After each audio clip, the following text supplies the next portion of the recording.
Let's talk about the Baltimore Ravens defensive X factor this season. Yesterday, I put out a video talking about the Baltimore Ravens offensive X factor, talked a lot about Derrick Henry, my thoughts on the offense, how we need to rely on him.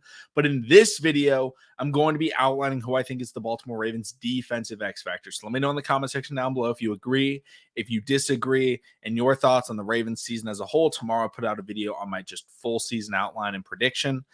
But let's jump right into it. So when I was thinking about defensive X factor, I think it was a lot harder for me than the offensive X factor, because offensive X factor, we know what a majority of the players are going to do. You know, you could go with a couple of options on offense. I wouldn't count you out for it. But defense is interesting because there's a ton of positions we can go.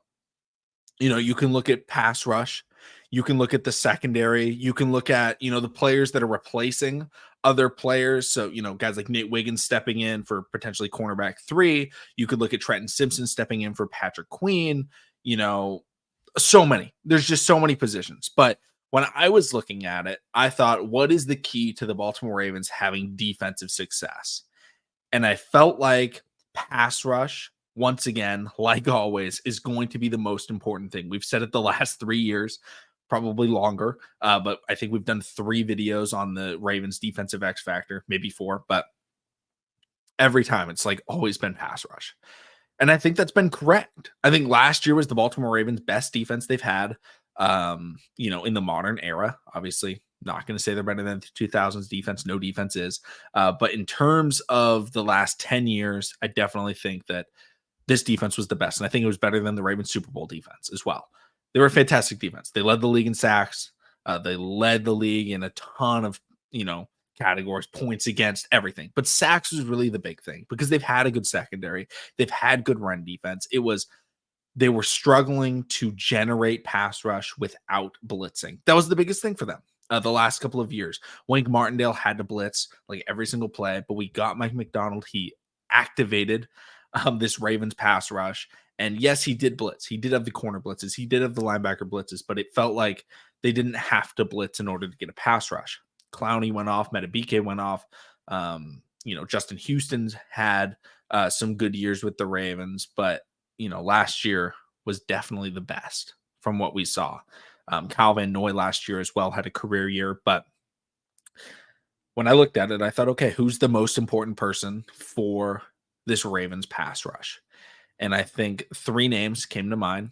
Nnamdi Madubuike, no longer going by Justin Madubuike. I believe it's his Nigerian name is Nnamdi. So he's going by Nnamdi Madubuike, which awesome name, by the way. Love it. Nnamdi Madubuike, Odafe Owe, and David Ojabo. I think those are the 3 players that I'm looking at as, they're going to be consistent pass rushers. I think Kyle Van Noy is a good piece, but when I'm looking at them, like those are the 3 pieces. And I feel like this is the first year of his career where he is the primary pass rusher. We need to see how he performs. So I think my defensive X factor for the Baltimore Ravens is Nnamdi Madubuike. And that's said with the expectation that he is the best Ravens pass rusher. I don't think anyone is close to him in terms of pass rushing ability.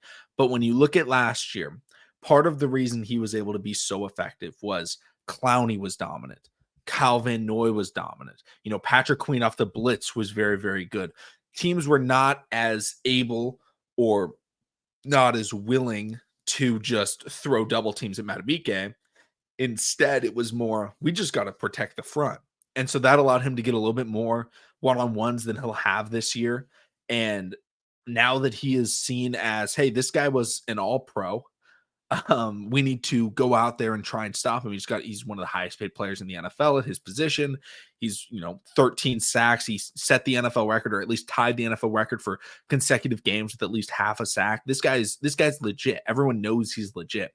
He is going to face double teams consistently. He might not be getting the Aaron Donald treatment, but he'll probably at least be getting the Chris Jones treatment of, this is a top tier interior pass rusher. We need to stop him at all costs. And when teams are doing that, that's going to leave the edge open. That's why players like Aaron Donald, players like Chris Jones, players like, maybe Fletcher Cox, you could look at Ndamukong Suh if you want to go a little bit farther back, why they were so good. I think we'll take Fletcher Cox out of this conversation, but those three players, why they were so good and so beneficial to their defenses was when you double team them on the interior, meaning one-on-one is going to happen for your edge rushers. And so when you look at the players that played around those guys, they were all able to have very successful pass rushers.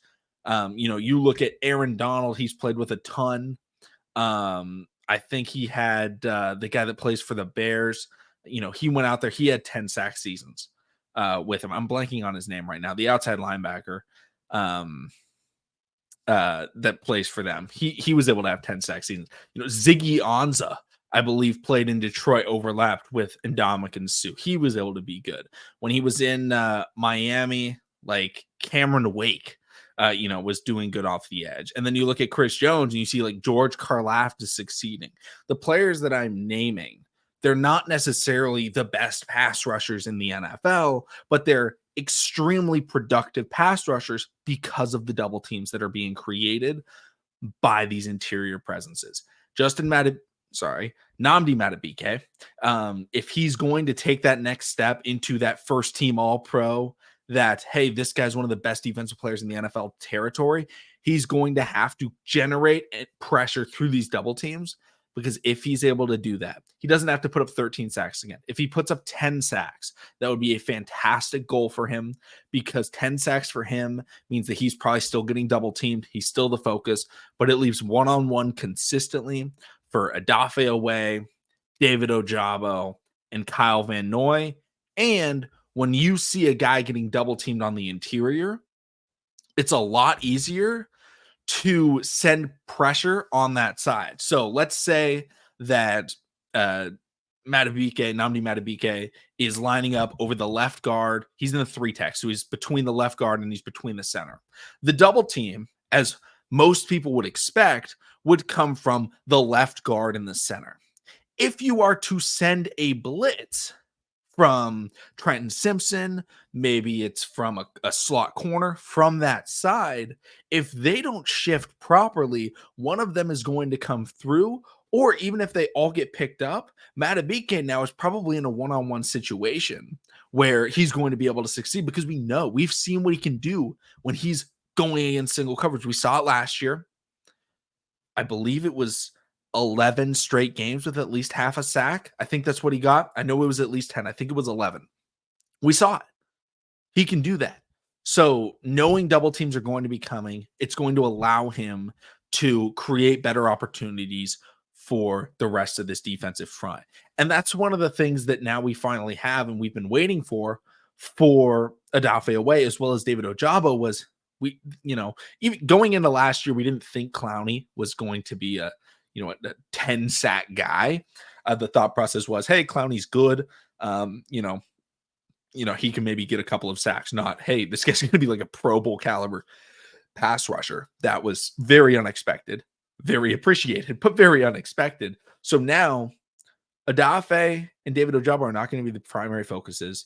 Odafe is fantastic against the run, but he can now utilize his athleticism off of the edge to be in one-on-one situations to get around them. This is the year for Odafe Oweh that I said year 4 was the year that we can finally judge him. When he got drafted, this is what I said. I said he's a developmental player. It's going to take years for him to develop, but year 4 is going to be the time where we find out, hey, did we draft a star or did we draft, a miss? This is the year for him. And I think if I was, that's why I considered him as my X factor for the Ravens defense. But I think if Madubuike is able to produce as the number 1 pass rusher on the Ravens defense, when everyone knows he's by far the best pass rusher, if he can produce, this Ravens defense is going to be scary, because we know the secondary is unbelievable. By far the best secondary in the NFL. A top 2 linebacker in the NFL in Roquan Smith.